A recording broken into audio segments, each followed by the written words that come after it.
ESPN, but he got the lens from five-star freaks to them backwoods gems. True to Savage season. Let's be honest, nobody break it like Denny.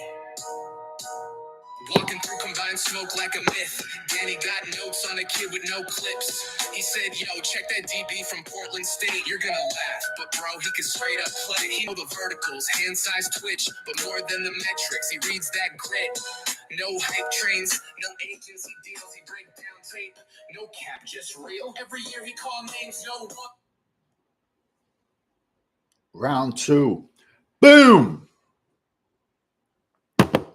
Greetings from YouTubeville. Once again, Danny Savage, Draft Guru. If you like the video, subscribe, give it a like. It don't cost a dime. Also, there's this little button. It helps with the algorithms. Boom. Hyper button. Give it a press. All right, bro. Like I said, man. Mondays suck. I don't feel good. Yo, I have insomnia, bro. Big time.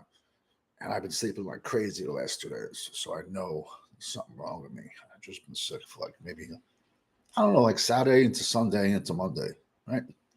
All right, listen, bro. This is a mid-season, all right? Last week, I dropped a mid-season All-American defense. So, yo, if your favorite player is not on here, don't have a titty attack, bro. You know what I'm trying to say? Like, I'm sure it might be a little bit different, the final All-American lists, but you would also be shocked when you see like the Associated Press All-American lists. You'd be shocked on how many dudes were out of the league in 2 to 3 years, and they were pretty much just busts at the next level. But we're not really talking about the next level. We're only judging you on your college, which that's where it should be.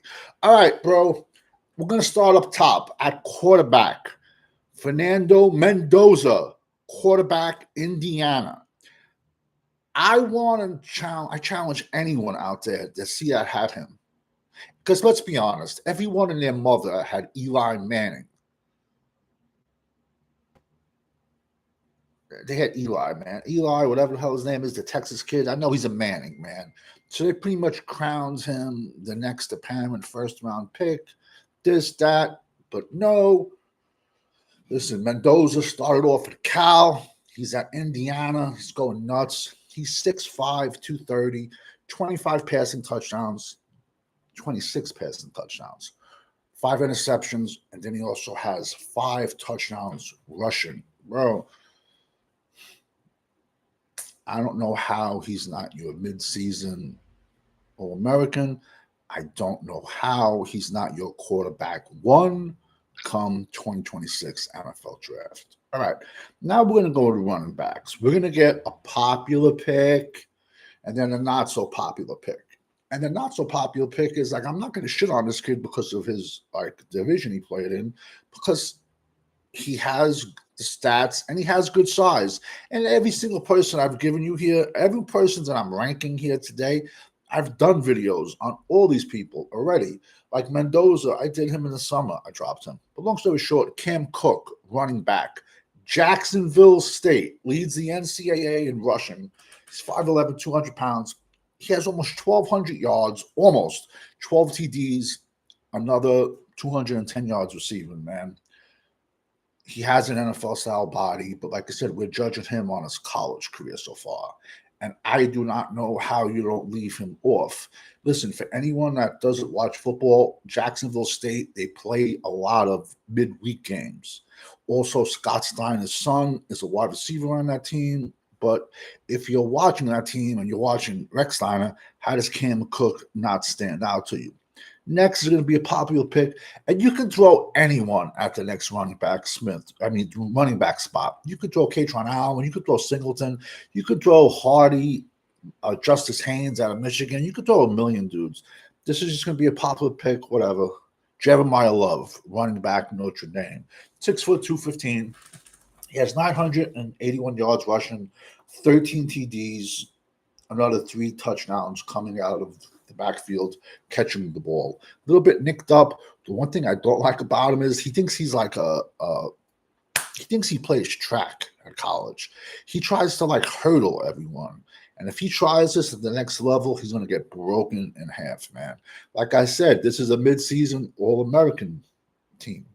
Not everyone is draft eligible, people, because you have to realize there are some kids out there that are sophomores, freshmen, that are better than his seniors out there, but they're not just eligible for the draft. And this kid should be a cheat code. Jeremiyah Smith, wide receiver, Ohio State. I'm going to show my age. For any of the old heads out there, Tecmo Bowl, Bo Jackson. You couldn't beat. No one could catch Bo Jackson. So all you had to do was play the Raiders and beat Bo Jackson, and no one's catching you. This kid right here, he could have started. He's a sophomore, a true sophomore. He could have started as a true freshman in the NFL. Big kid, 6'2", 220. 6'3", 220. Had an NFL body at 19, 18. Disgusting. It should be a cheat code. Is he draft eligible? No. But when you watch him play, and it's crazy, he's probably one of the most talented kids out there, man, wide receiver. And it's a stacked wide receiver class. Next kid is Elijah Sarratt out of Indiana. 6'2", 210. This kid has missed 2 full games with injury, yet he's at 45 catches for 610 yards and 10 touchdowns. Like I said, I dropped everyone on my list. I dropped months ago, man. There's really no surprises. Next wide receiver is Skyler Bell out of Uconn, 6 foot 190. Man, he has almost 1,100 yards receiving and 10 touchdowns. This kid is a blazer. Like I said, I'm not going to just throw popular picks on here. I'm going to throw kids that have production, and I really don't care where they play. Secondly, this is my list. Thirdly, it's a mid-season, bro. Calm down, man. Calm down. All right. The other day, like I said, we did defense, so we're going to finish up offense. Tight end. It is I don't know, man. I don't know where all the tight ends went. They're either in the NBA playing forward, or I don't know where they are. It's a below average tight end season. Let's just say that. So a tight end, like I said, it's mid-season. We're going to go with Tanner Koziol, tight end, University of Houston.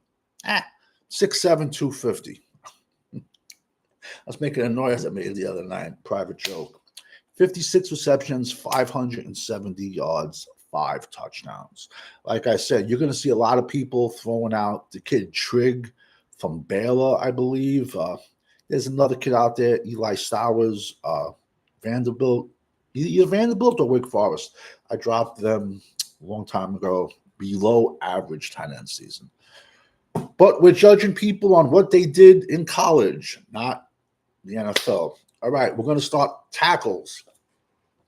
I challenge one person. Dog Pound, boom. Thank you for jumping in chat. Savage, how do you feel about Anthony Hill out of Texas? Oh, yeah, he's a top 3. Absolutely. If we're going to go strictly linebackers, which Reese, Ohio State, Styles, and Hill, I think Reese is ahead of both of them. Then once you get to linebacker 2, Hill's going to be right there, man. He's top 3.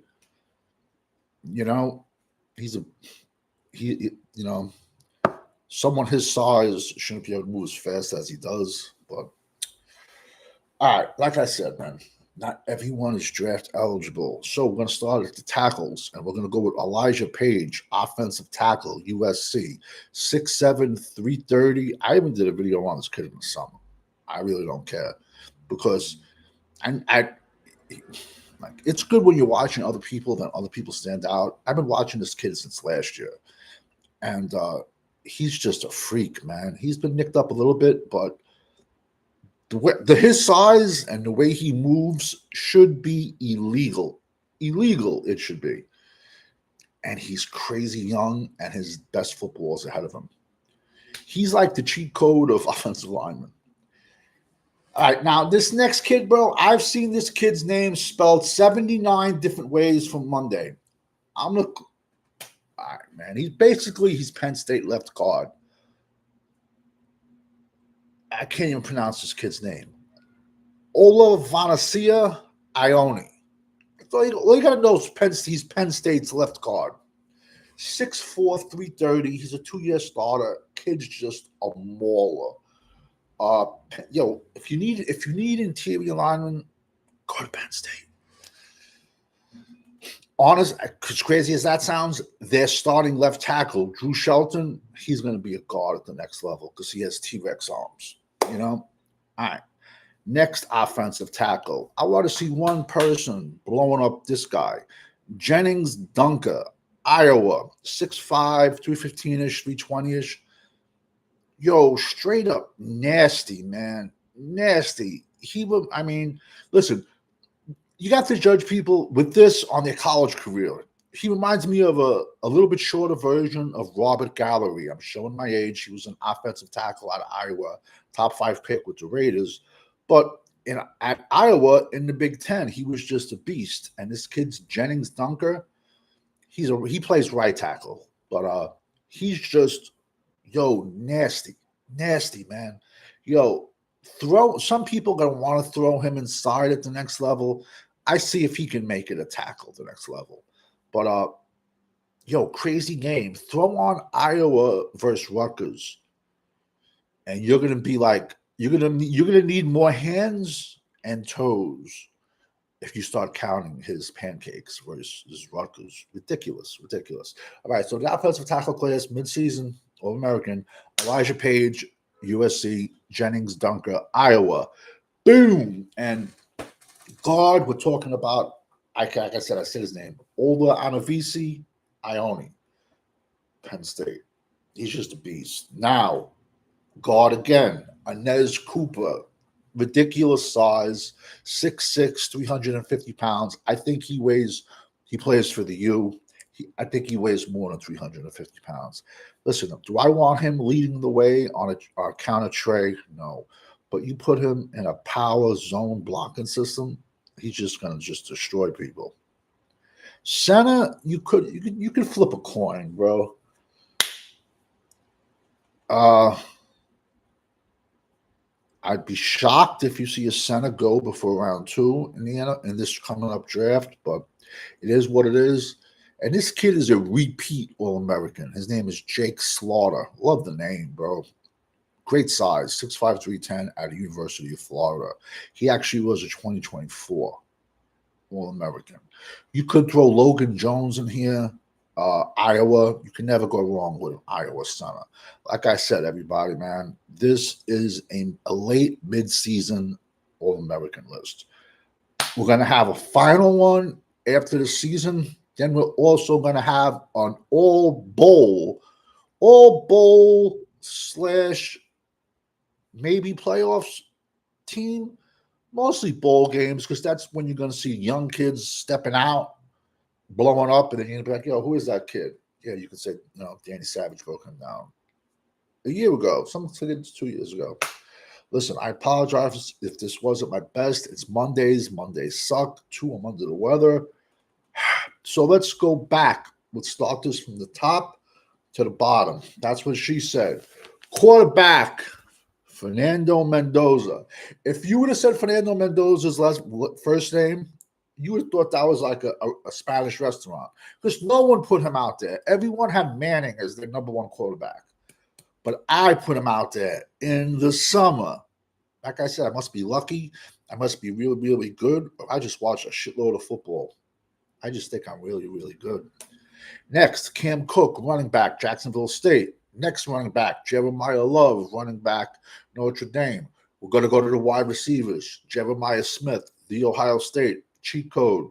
Elijah Sarratt, wide receiver, Indiana. Third, Skyler Bell, wide receiver, Uconn.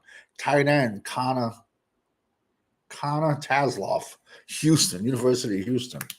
Tanner Kozlov, 6'7", 250. Offensive tackles, Elijah Paige, USC. Jennings Dunker, offensive tackle, Iowa. Guards, Inez Cooper, the U. The other guard, Ioane, guard, Penn State. Center, we're going with Jake Slaughter out of Florida. This is a late midseason All-American list. Like I said, not everyone is draft eligible, but it is what it is, and it's my list. You don't like it, I don't care. But Watch how many of these guys get drafted. Like I said, I want to draw. Like I said, I've been under the weather. I apologize. I had a stroke the other night, Friday night, on the live. Joking. That's a private joke, bro. Plus, I have a sick sense of humor. So let's see. I'm going to try to drop 2 more prospects today. That should put us at 323 for the season. On our way to 750. Probably once we get into December, that's when I'm going to start breaking down. I'm going to spend at least 2 weeks on HBCU kids, a minimum of 2 weeks on HBCU. Then I'm also going to spend 2 weeks like on Division III kids, Division II kids, NIA kids. That's pretty much going to be the whole month of December, you know? So, but we will be at 750 plus 50 sleepers pre-draft. Because we all know when you're rocking with the GWO, it's for life. Like I said, man, if you guys like the videos, subscribe, give it a like. We're at 321 prospects already on our way to 750. Other people might have better graphics, better computers. Not better computers, but better, music. But no one watches more ball than me. No one's going to break down more ball than me. And I'm going to be honest with you. If you ask me somebody I don't know about, I'm not going to be like, yeah, I watched that kid at Missouri State in 1969. No, I'm going to be like, I don't know him, but I'll look him up for you. And I'll watch, all his tape on you. Listen, Mendoza, if people that are into quarterbacks, if we want to break them down, which I'm not, it's my least favorite position. I would also tell people go back and watch his California tape, because anybody that watched football should have known he played at California before going to Indiana. Like I said, he was playing in a spread out offense at Indiana, but he was playing more in a pro style offense at the University of Cal. So if you really want to do a deep dive in him, if you're bored or you're sick today, go watch his Cal tape also, and then his Indiana tape is out there. Try to drop 2 more later. Peace.